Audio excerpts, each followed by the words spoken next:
Okay, I'm with Paul Wood. Paul, first time we've spoken since the infamous incident in the grand final. How's life at the moment, and how are you coping with the injury you suffered?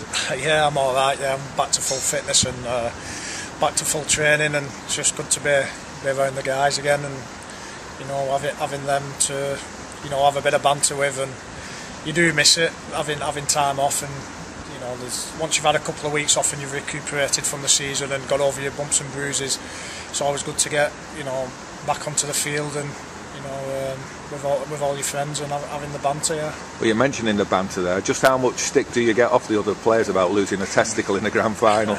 Yeah, I've had a bit. Yeah. It must be almost constant, isn't it? It's died down a bit now. You get the odd comment, but somebody always does something just as daft, so you tend to focus your attention on a different player each week. No pun intended, but I'm sure Lee Breeze wouldn't let it drop. No, Breezy, that's it with Breezy. If he needs to wind me up, he knows, go straight for the jugular, mention the testicle. But he's been alright. Breezy was supportive and stuff, and I got a few nice messages, but there was always a little pun at the end. So, what was it actually like being thrown into the limelight like that? Because it's not normal for a rugby league player from any club really to hit the headlines like that and become almost it trended around the world, I think. Yeah, it was good like for the game of rugby league. I was surprised how much coverage it got really. Especially when you had people from America, sending you tweets for your phone number and stuff, and doing the radio shows in different countries. That was a bit shocking. I knew it'd probably get a bit of coverage, from the rugby league media, but it actually attracted a lot of media from other sports as well, and radio shows, and I think boxing programme I was on there, Steve Bunce's boxing hour, stuff like that, which is pretty unusual really, because they don't normally have different sporting guys on there, so it did grab a lot of media attention, and but it's good for the game. It shows that rugby players, they do put the body on the line, and we do it week in, week out. It's we don't play a game and then have 2 weeks off or 3 weeks off. We do it every single week. Some days you only get 5 days recovery. It's a tough sport, and it's good that people realise that, because if you go in a medical room day after a game, it looks like an old folks home where some lads are moving about, and we're only 20 odd years of age, honest. It also gave you some unwanted media attention. Is there anything you want to say to set the record straight about that?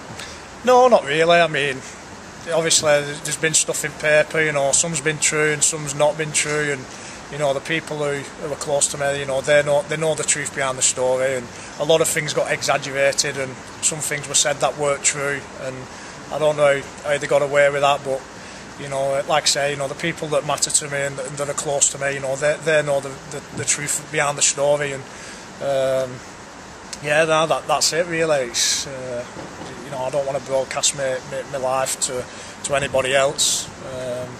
So it's good to be able to focus back on the rugby now. Yeah, definitely. Yeah, I mean, I'm a rugby player, and that's what I want to do. And I've got a few other interests away from rugby now. And I just want to concentrate on that. Last thing I won't be seeing is things like that in paper when when some of it's not true. So it's